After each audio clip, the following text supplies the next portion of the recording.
Das ist ein aufregender Moment heute hier an der Oldtimer-Tankstelle in Bruchhausen-Vilsen, weil das Auto, das hier vorgefahren ist, ist eine echte Rarität. Einer von 8000 Ford 26M aus den Jahren 1976 bis 1971. Nur 8000 Stück.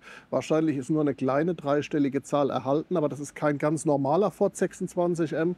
Das ist eine echte Rarität. Das ist das Hardtop-Coupé mit Handschaltung, die es offiziell gar nicht gegeben hat und in einer Farbe, die es wahrscheinlich nur einmal ab Werk gab, Le Mans Grün. Das ist anscheinend tatsächlich nur auf ausdrücklichen Sonderwunsch ab Werk so geliefert worden. Die Geschichte des 26M, sein Design, seine Technik und wie es sich heute auf der Straße fährt, damit wollen wir uns jetzt gleich beschäftigen. Wir nehmen euch gerne mit, seid dabei. Und bevor wir uns den 26M von außen anschauen, steigen wir erstmal ein, weil das Interieur des Autos ist fast noch außergewöhnlicher als das Äußere.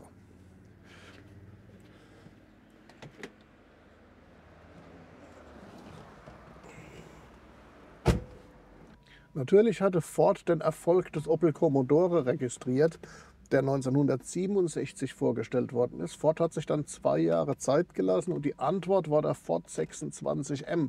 Der sollte nicht sportlich sein wie der Erzrivale aus Rüsselsheim, sondern vor allen Dingen mal sehr komfortabel und voll ausgestattet. Deshalb gab es die Servolenkung serienmäßig. Es gab serienmäßig eine Automatik, die nur in ganz seltenen Fällen abbestellt wurde. Das hier ist der Schalter.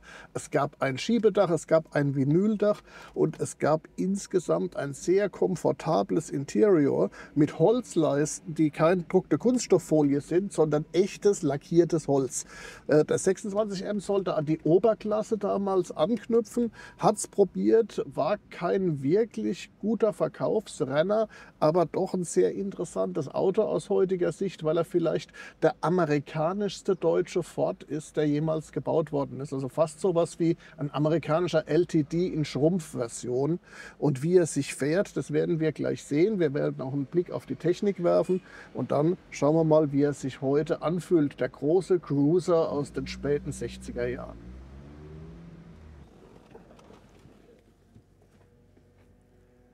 Der 26M war damals das Spitzenmodell der Marke Ford, aber genau genommen war er natürlich nichts anderes als ein aufgebrezelter Ford 20M. Damit er sich richtig unterschied von den Basismodellen, hat er Doppelscheinwerfer bekommen, damit die auf der linken Spur deutlich sichtbar war, hier kommt der größte und der teuerste Ford. Er hat auch normalerweise andere Radkappen getragen. Er trägt jetzt die Serienradkappen vom 20M, aber normalerweise hatte der 26M schwülstige Radkappen mit 5 Sternen in der Mitte, die heute unheimlich selten sind. Das heißt, es ist relativ häufig, dass die nicht mehr beim Fahrzeug vorhanden sind. Der 26M war lieferbar als viertürige Limousine oder aber als Hardtop-Coupé im amerikanischen Stil, das heißt ohne B-Säule. Das Schiebedach war wie gesagt immer serienmäßig. Hinten auch der 26M-Schriftzug, den finden wir mehrfach am Wagen verteilt. Das heißt, es sollte sichtbar sein, das ist nicht der normale 20M mit 108 PS. Das ist wirklich das Beste, was Ford in Köln damals bauen konnte. Leider haben es nur sehr wenige Kunden wirklich wahrgenommen. Denen war das Auto wahrscheinlich zu überladen, ein bisschen zu barock, vielleicht auch nicht sportlich genug. Mit rund 8000 Verkäufen war der 26M, man muss es leider sagen, ein ziemlicher Flop und ist heute eine ganz große Seltenheit in der Oldtimer-Szene. Ohne einen riesengroßen Kofferraum ging es in den 60ern in dieser Klasse nicht. Es war tatsächlich die Zeit, als deutsche Familien mal eben Mönchengladbach-Rimini nonstop fuhren. Und das 26M war das typische Auto, das damals dabei war. Oder auch als Zugfahrzeug für einen großen Wohnanhänger. Das ist natürlich der adäquate Ferienkofferraum, den einfachen Wagen dieser Klasse haben musste. Der Ford hat ihn.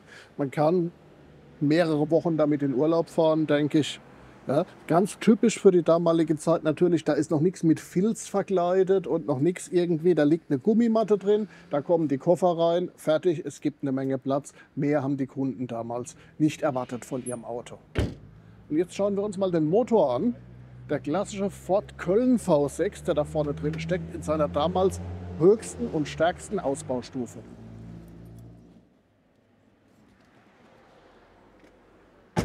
Dieses Video wird unterstützt von Classic Data. Das sind die Experten für die Begutachtung von Oldtimern und Youngtimern. Ob es um Originalzustände geht oder um den Marktwert. 400 Experten in ganz Deutschland wissen Bescheid. Und das schon seit 40 Jahren.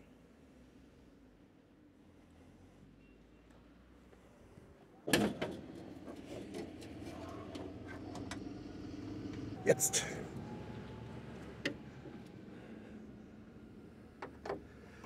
Ja, da haben wir ihn, den klassischen Ford Köln V6, der übrigens im Jahr 2024 tatsächlich 60 Jahre alt wird.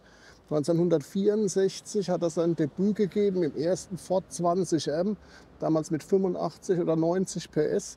Und er ist erst in den 80er Jahren aus dem Ford-Programm verschwunden. Also diesen Motor natürlich als Weiterentwicklung 2,8 Liter mit Einspritzung hat man dann sogar im Scorpio noch gesehen. Und dass er sportlich kann, hat er zum Beispiel später dann im Ford Capri RS 2600 gezeigt. Hier haben wir natürlich eine sehr zahme Ausprägung, 125 PS.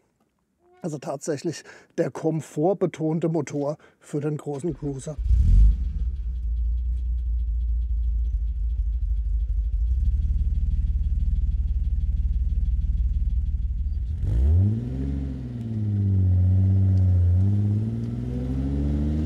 Das war natürlich nicht anders zu erwarten, aber der Ford V6 Motor in der 2,6 Liter Version ist natürlich ein Quell der Freude.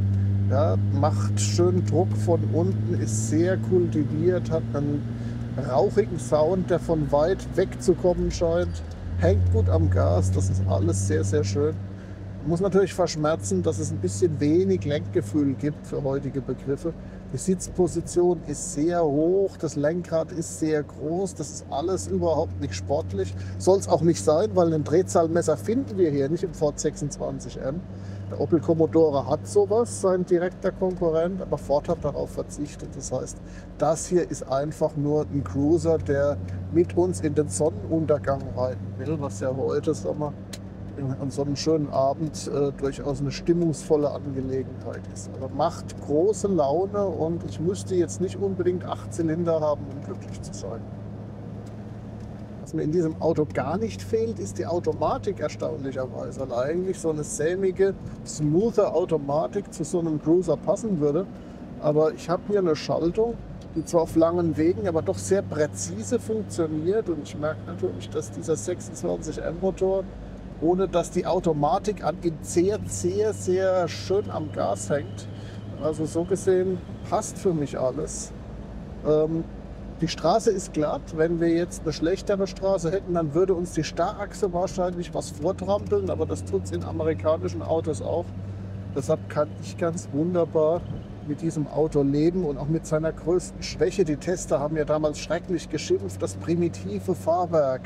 Ja, und er schwänzelt immer leicht bei schnellem Autobahntempo. Das wollen wir heute natürlich gar nicht ausprobieren. Dann hat Ford dann schließlich den Granada gebracht mit einer Schräglenkerachse und alles war ganz großartig. Nichtsdestoweniger, der 26M auch mit seinem primitiven Fahrwerk ist heute ein Klassiker, mit dem man ganz wunderbar Spaß haben kann und dessen Komfortschwächen, glaube ich, im normalen Sonntags-Cruising-Modus überhaupt nicht schlimm auffallen. Schön wäre es jetzt natürlich voll auf Durchzug stellen zu können, Schiebedach auf und die seitlichen Scheiben runter an einem Sommertag mit diesem. Dann würde hier ein kühler Luftzug durchwehen. Das wäre sehr angenehm unter dem schwarzen Vinyldach. Das machen wir jetzt hier nicht, weil man sonst weder mich verstehen würde, noch sonst irgendwas auf dem Film hören, außer dem Rauschen. Aber das ist natürlich auch einer der großen Vorzüge der amerikanisch angehauchten Hardtop-Coupés, dass sie Frischluftgenuss geboten haben, ohne echte Cabriolets zu sein. Das heißt, man ist mit offenen Seitenfenstern durch Wind und Wetter gefahren. Hat die Klimaanlage, glaube ich, damals nicht wirklich vermisst.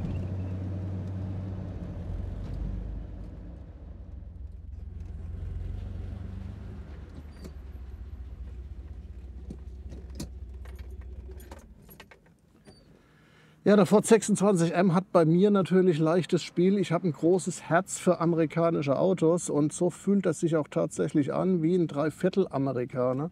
Wem also der Ford Mustang vielleicht ein bisschen zu verbreitet ist in unserer Oldtimer-Szene und wer was Selteneres sucht oder Außergewöhnliches, den könnte so ein 26M aus Köln durchaus glücklich machen.